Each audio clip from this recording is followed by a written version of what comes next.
अस्सलाम वालेकुम dear students. सो बेटे थोड़ा से वक्फे के बाद यानी कोई 3 दिन के वक्फे के बाद सम टेक्निकल इश्यूज थे, वो टाइम टेबल सेट नहीं हो रहा था। So I have manage this time. तो आपको बेटे लेक्चर ज़रूर मिल रहे होंगे सारे के सारे, मतलब जो कि 4 के 5 लेक्चर्स आपके साथ रह गए हैं, सो वो आपको ज़रूर मिल रहे होंगे। सो हम लोग ये कह रहे होंगे कि जनाब आज वो जो लेफ्ट ओवर टॉपिक उस दिन हम लोगों ने स्टार्ट किया था उसको यहाँ से कंटिन्यू करने के लिए जा रहे हैं। हम लोगों ने ये बात पढ़ी कि बेटे आपके पास हाइपोथैलेमस मौजूद होता है, और जब कभी हाइपोथैलेमस की डेवलपमेंट हो रही थी तो during development of hypothalamus posterior pituitary grow किया था। सो हम लोगों ने ये बात पढ़ी थी कि बेटे हाइपोथैलेमस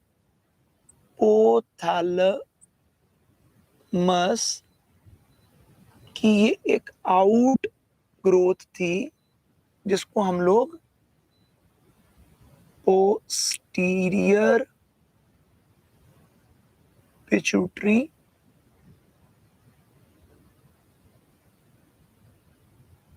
का नाम देते हैं, या इसको न्यूरो हाइपोफाइसिस कहते हैं। ये हमने उस लेक्चर में देख लिया था, सो हम इसके ऊपर बहुत ज्यादा बात नहीं कर रहे हैं। हम लोग बात ये पढ़ते हैं कि आपके पास इससे फ्रंट पर पाया जाता है एक larger pituitary section which is named as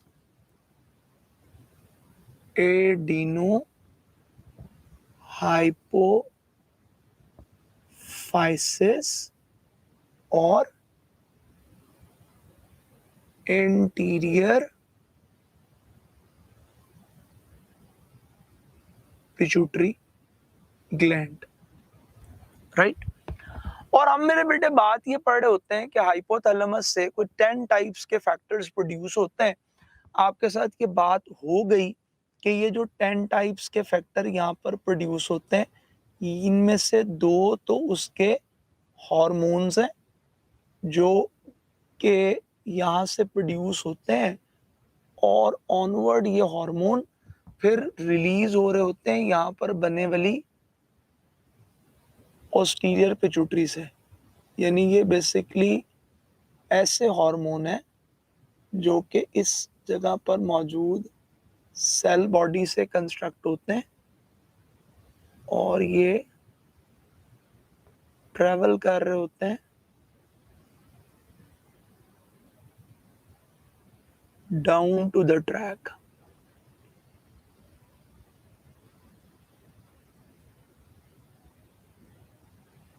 सो हम ये बात पढ़ते हैं कि ये down to the track move करेंगे। अच्छा, मोर ओवर हम लोगों ने ये कहा कि जी यहाँ से जो 2 हार्मोन प्रोड्यूस हो रहे हैं वो एडीएचके या वेसोप्रेसिन नाम दे होते हैं, और ऑक्सीटोसिन के हार्मोन प्रोड्यूस होते हैं। हमने ये बात पढ़ी कि आपके पास यहाँ पर 3 इनहिबिटरी फैक्टर्स प्रोड्यूस होते हैं। वो इनहिबिटरी फैक्टर्स की अगर आप मेरे बेटे बात करो तो वो इनहिबिटरी फैक्टर या तो प्रोलैक्टिन इनहिबिटरी फैक्टर है, हार्मोन है, या फिर वो मेलानिन इनहिबिटरी फैक्टर या हार्मोन है, या मेरे बेटे वो सोमैटोस्टेटिन्स होते हैं जो ग्रोथ को रेगुलेट करते हैं। फिर हम लोग ये बात पढ़ते हैं कि यहाँ पर बेटे आपके पास प्रोड्यूस हो रहे होते हैं अप्रोक्सीमेटली 5 स्टिम्युलेशन फैक्टर्स, और वो जो 5 स्टिम्युलेशन फैक्टर्स प्रोड्यूस होते हैं, उन 5 स्टिम्युलेशन फैक्टर्स के अंदर आपके पास एक स्टिम्युलेटरी फैक्टर प्रोड्यूस होता है जिसको हम लोग थायरोट्रोफिन रिलीजिंग फैक्टर का नाम देते हैं।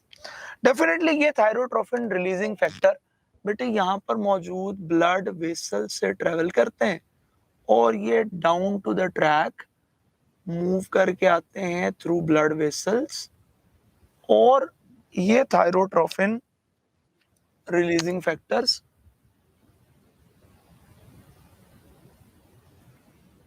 यहां से प्रोड्यूस करना शुरू करते हैं thyroid stimulating hormone.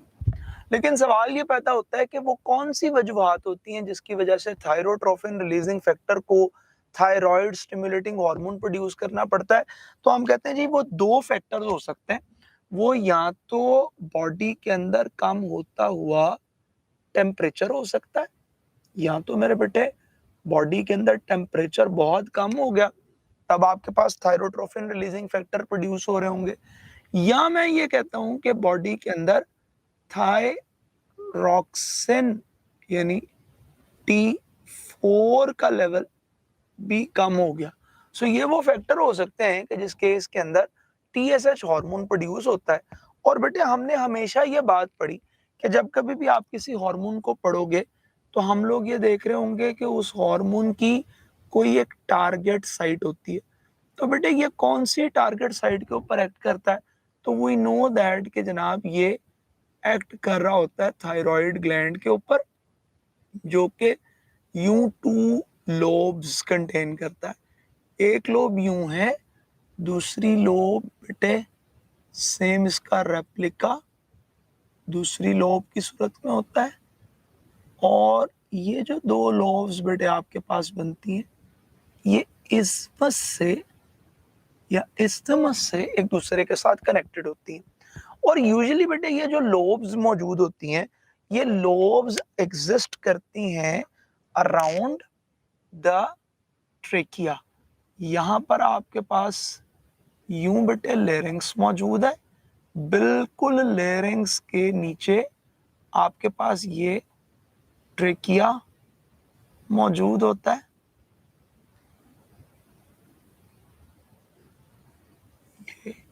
Trachea exist करता है और इसके अराउंड आपके पास जो ग्लैंड पाया जाता है, इसको हम लोग थायराइड ग्लैंड का नाम देते हैं। बेटे अगर आप थायराइड ग्लैंड को थोड़ा सा मोर फोकस करो तो हम लोग ये कहते हैं कि जी इनके अंदर ना बेटे यूं मौजूद होते हैं फॉलिक्यूलर सेल्स। ये यूं फॉलिक्यूलर सेल्स पाए जाते हैं। और ये जो बेटे फॉलिक्यूलर सेल्स हैं, these follicular cells are responsible for production of thyroxine। ये क्या करते हैं कि ये फॉलिक्यूलर सेल्स आपके लिए प्रोड्यूस कर रहे होते हैं या तो T4 को, या मेरे बेटे ये प्रोड्यूस कर रहे होते हैं T3 को। हाँ, जिसको हम ट्राईआइडोथायरोनिन या टेट्राआइडोथायरोनिन का नाम देते हैं। यानी हम लोग ये बात पढ़ते हैं कि ये जो ट्राईआइडोथायरोनिन या टेट्राआइडोथायरोनिन की बात की जाती है, ये असल में यूं टायरोसिन का हार्मोन है, टायरोसिन का अमाइनो एसिड है, जो कि यूं दो टायरोसिन यूनिट्स अटैच होते हैं। अगर मेरे बेटे इन टायरोसिन यूनिट्स के साथ 3 आयोडीन अटैच हों तो हम इसे बोल रहे होते हैं कि ये ट्राईआइडोथायरोनिन है। अगर आपके पास इनमें 4 यूनिट्स अटैच हों तो हम ये कहते हैं कि जी 4 यूनिट्स की वजह से इसको हम लोग टेट्राआइडोथायरोनिन का नाम देते हैं। ठीक है जी। सो ये ट्राईआइडोथायरोनिन या टेट्राआइडोथायरोनिन की सूरत में मौजूद होता है। ये जो T4 है ना बेटे, इसको इसको हम लोग असल में थायरॉक्सिन कहते हैं। और हम ये बात पढ़ते हैं कि अगर आप इनकी अमाउंट ऑफ रिलीज की बात करो तो अकॉर्डिंग टू द अमाउंट अगर बात की जाए तो बेटे यूजुअली ये तो सिर्फ 10% प्रोड्यूस हो रहे होते हैं। 90% आपके पास असल में T4 प्रोड्यूस होते हैं। मतलब body is more in favour to produce T4। Body T4 की प्रोडक्शन के ज्यादा फेवर में।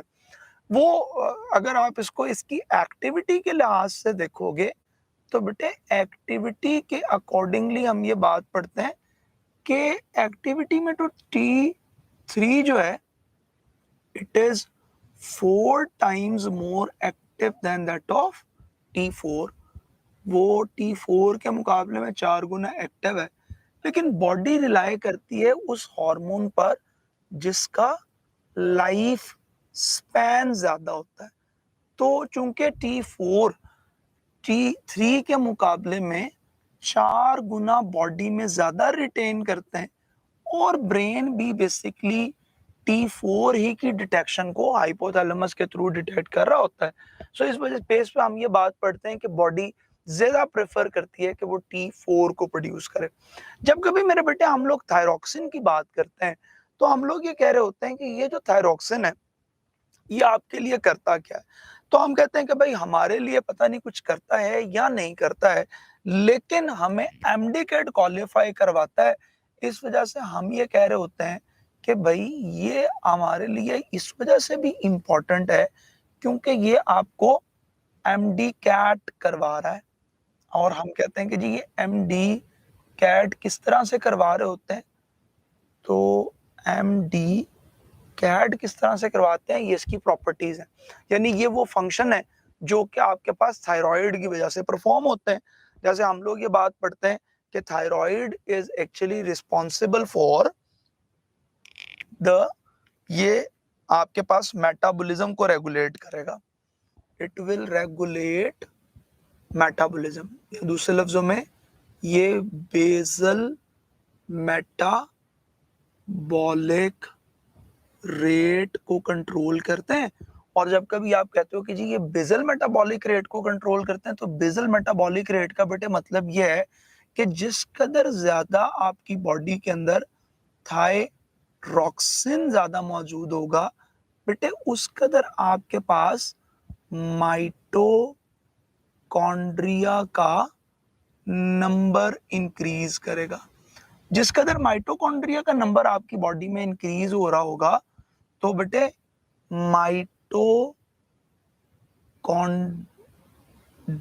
के नंबर पर ही डिपेंड कर रही होगी एरोबिक रेस्पिरेशन, और उसी के अकॉर्डिंग हम लोग ये बात पढ़ रहे होंगे कि ऑक्सीजन का इनटेक बढ़ रहा होगा और मोर एटीपी जनरेट हो रहे होंगे। जब कभी मेरे बेटे हम लोग ये बात पढ़ना शुरू करते हैं कि आपके पास यहाँ पर डी से एसोसिएटेड क्या चीज हो रही होती है, तो हम लोग ये कहते हैं कि बेटे आपके पास ये डी एसोसिएट करवाता है डेवलपमेंट को। और मेरे बेटे हम ये कहते हैं कि डेवलपमेंट किस चीज की करवाई जाती है, तो यूजुअली हम ये बात पढ़ते हैं कि ये मेंस की डेवलपमेंट कराता है।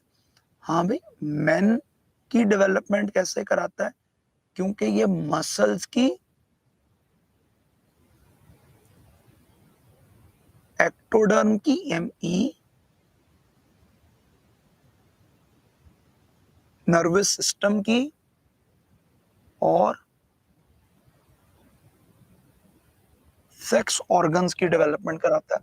यानी हम ये बात पढ़ रहे होते हैं कि ये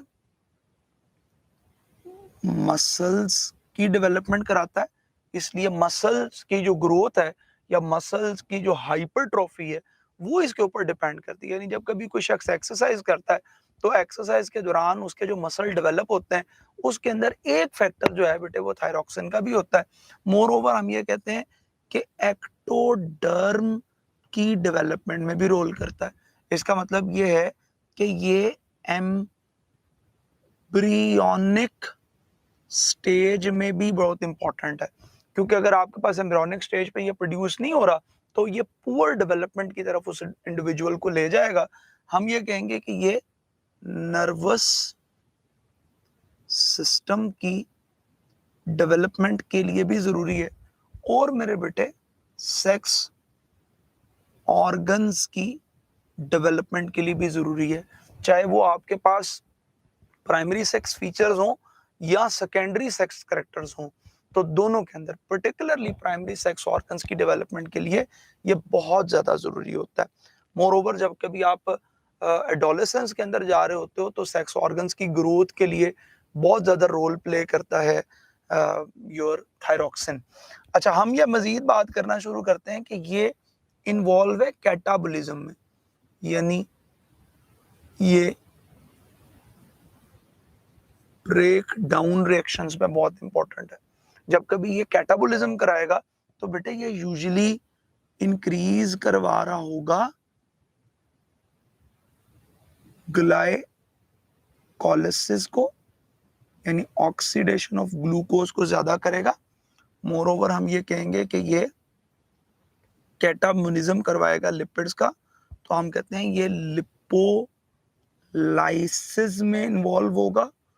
मजीद ये कि ये ग्लाइकोजन की ब्रेकडाउन में, यानी ग्लाइकोजन की लाइसिस में, तो ग्लाइकोजिनोलाइसिस में रोल प्ले करते हैं, यानी ग्लाइकोजन को कन्वर्ट करते हैं ये ग्लूकोज के अंदर, राइट।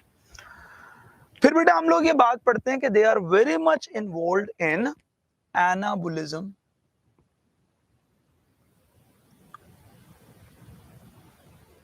और एनाबोलिज्म किस चीज का करवाया जाता है?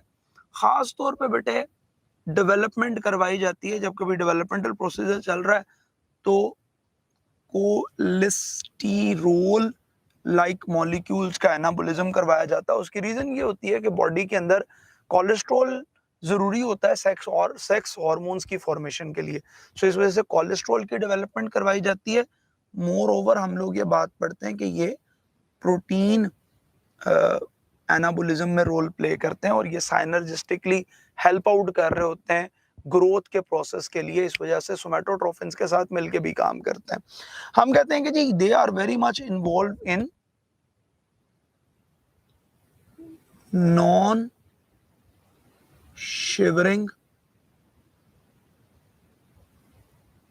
थर्मोजेनेसिस, यानी बॉडी में हीट की प्रोडक्शन के लिए भी थायरॉक्सिन बहुत रोल प्ले करता है। क्योंकि मैंने आपसे कहा ना कि जी थायरॉक्सिन जब कभी ज्यादा होता है तो माइटोकॉन्ड्रिया का नंबर बढ़ता है, माइटोकॉन्ड्रिया का नंबर बढ़ता है, एरोबिक रेस्पिरेशन बढ़ती है, यानी it is again directly proportional to the ATP formation, और इस वजह से आपके पास हीट ज्यादा जनरेट हो रही होती है।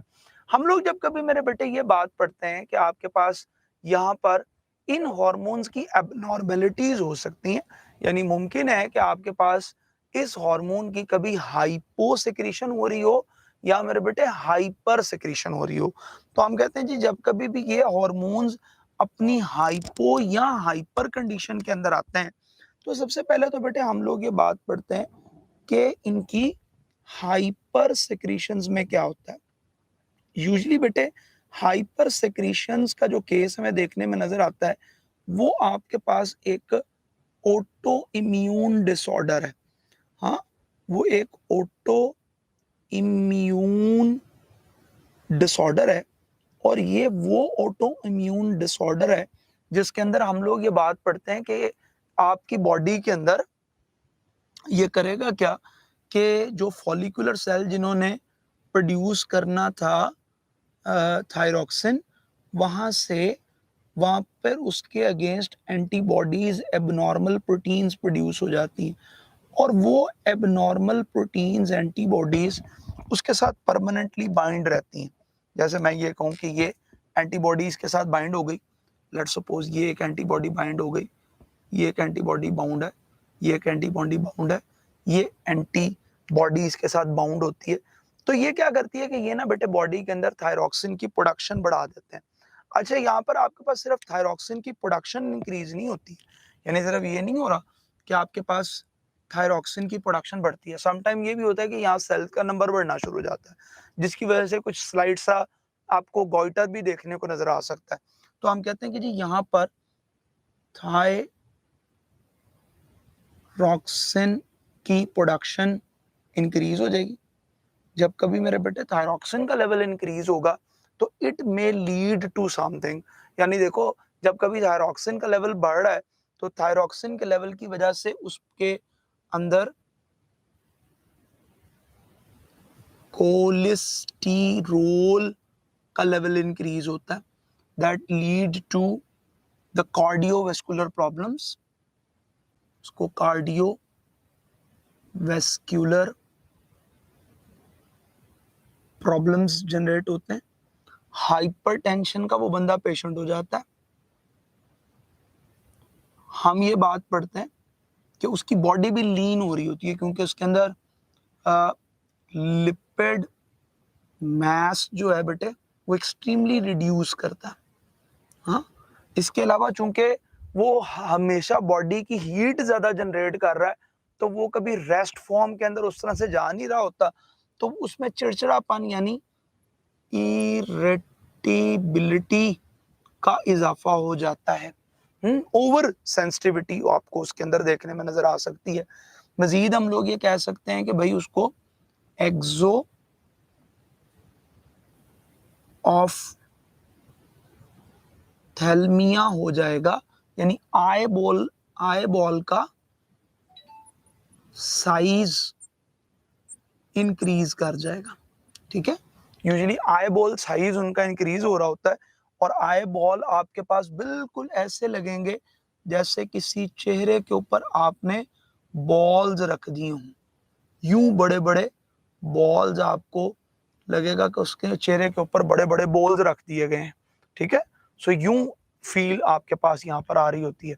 और उनकी जो आई बॉल इतना बड़ा होता है कि आपको ये लोअर आईलिड नीचे करने की जरूरत ही नहीं पड़ती, वहां पर आपको उनकी वो लाइन वहां पर बड़ी क्लियरली मार्क्ड नजर आ रही होती है।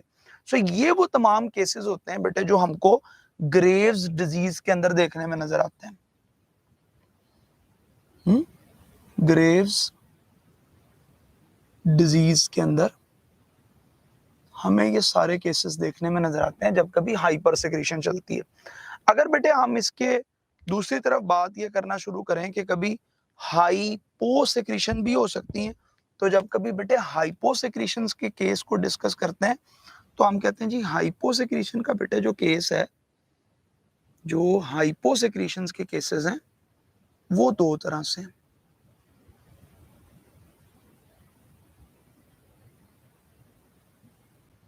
हाइपो सेक्रेशंस के जो केसेस हैं उनको हम दो पैरामीटर्स पे पढ़ रहे होते हैं। एक केस तो आपके पास हाइपो सेक्रेशन का वो है जो बिफोर बर्थ होगा और एक आफ्टर बर्थ का केस है। बेटे वो जो हाइपो सेक्रेशन अगर बिफोर बर्थ होती है तो प्रोबेबली ये वाली जो हाइपो सेक्रेशन उसके अंदर देखने में नजर आती है, उसमें प्रॉब्लम उस बंदे के साथ ये आता है कि उसकी बॉडी के अंदर बच्चे के अंदर उस एम्ब्रियो के अंदर चूंकि थायरॉक्सिन की प्रोडक्शन नहीं हो रही होती, इस वजह से ना एक्टोडर्म डेवलपमेंट नहीं होती। सो यहाँ पर आपको no development in ectoderm, ectoderm में डेवलपमेंट नहीं देखने में नजर आती। जब मेरे बेटे आपके पास एक्टोडर्म की डेवलपमेंट नहीं होती ना, तो एक्टोडर्म डेवलप ना होने की वजह से उस शख्स के अंदर नर्वस सिस्टम की डेवलपमेंट नहीं हो रही होती। तो हम कहते हैं कि जी ये जो लोग होंगे ना हाइपो सेक्रेशन वाले, इन ये जो बच्चे पैदा होंगे और खासतौर पे इस डिजीज को हम लोग ऐसे कंसिडर कर रहे होते हैं कि ये क्रिटिनिज्म की डिजीज है।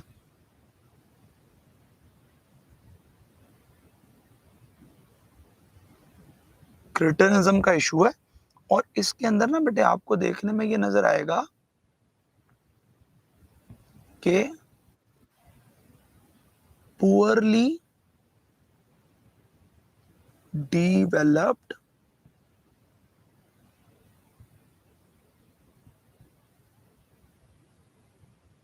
नर्वस सिस्टम होगा, पुअरली डेवलप्ड नर्वस सिस्टम होगा। दूसरे नंबर पर हम लोग ये बात पढ़ेंगे कि ये पुअरली डेवलप्ड नर्वस सिस्टम के साथ साथ एक और चीज जो हमें यहाँ पर ऑब्जर्व करने को मिलती है वो ये कि इनकी ना स्किन की डेवलपमेंट, क्योंकि एक्टोडर्म की डेवलप नहीं हो रही ना, तो इस वजह से स्कैंटी हेयर्स और स्केली स्किन की फॉर्मेशन होती है। जब कभी मेरे बेटे हम लोग आफ्टर बर्थ के केस के अंदर जाते हैं तो हम लोग वहां पर ये पढ़ होते हैं कि उसमें तो फिर मिक्सोएडिमा का केस है। अच्छा, मिक्सोएडिमा क्या केस है? ये myxoedema basically low production of thyroxine है या आयोडीन की कमी की वजह से। ये बुनियादी तौर पर हाँ लो अमाउंट ऑफ थायरॉक्सिन की वजह से, थायरॉक्सिन कम प्रोड्यूस हो रहा होता है।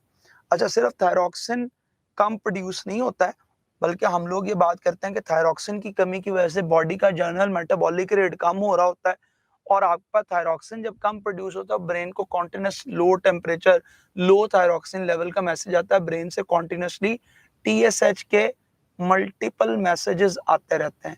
जब आपके पास कॉन्टिन्यूसली टीएसएच के मल्टीपल मैसेजेस आते रहते हैं तो आपका गॉइटर यानी एक्सूडेड ग्रोथ आपके पास देखने में नजर आती है। कुछ लोगों का ये भी ख्याल है कि इसको मिक्सोडीमा इसलिए कहते हैं क्योंकि मिक्सो का मतलब बेसिकली रेस्पिरेटरी ट्रैक होता है, तो हमें रेस्पिरेटरी ट्रैक के अंदर होने वाली अडीमा मिलता था, सूजन मिलती थी, इस वजह से इसको हम लोग मिक्सोडीमा कहते थे। और कुछ लोगों का ये ख्याल है कि मिक्सो का मतलब चूंकि स्किन होता है तो स्किन के नीचे एडिमा होता है, यानी पफिनेस ऑफ हैंड्स आपको देखने में नजर आती है।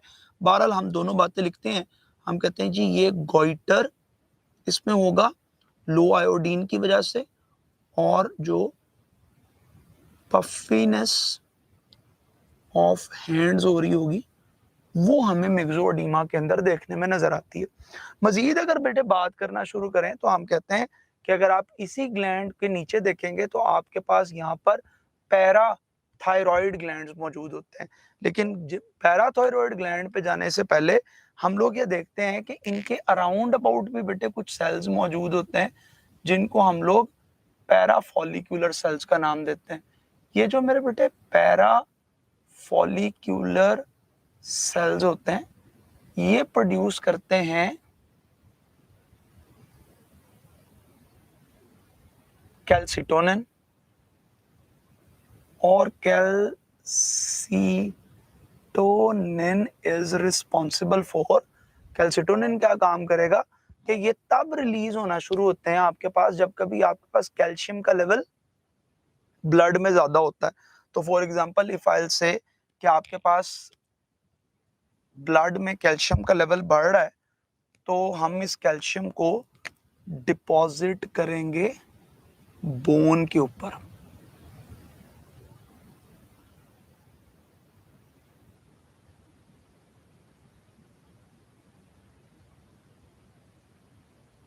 यूं तो कैल्शियम आयंस को हम लोग बोन्स के ऊपर डिपॉजिट कर रहे होते हैं। सो excessive calcium is deposited on the bone. तो ब्लड के अंदर मौजूद बेटे जो कैल्शियम आयंस होते हैं वो बोन के ऊपर डिपॉजिट हो जाते हैं। और सिर्फ ये नहीं हो रहा होता कि वो बोन पर डिपॉजिट हो रहे हैं, क्योंकि इनफ कैल्शियम इज प्रेजेंट, सो ये हिंड्रेंस प्रोड्यूस करेगा कि मजीद कैल्शियम को इंटेस्टाइन से एब्जॉर्ब करे, and it will let it allow the your kidneys कि वो यहाँ से कैल्शियम को रिलीज आउट कर दें।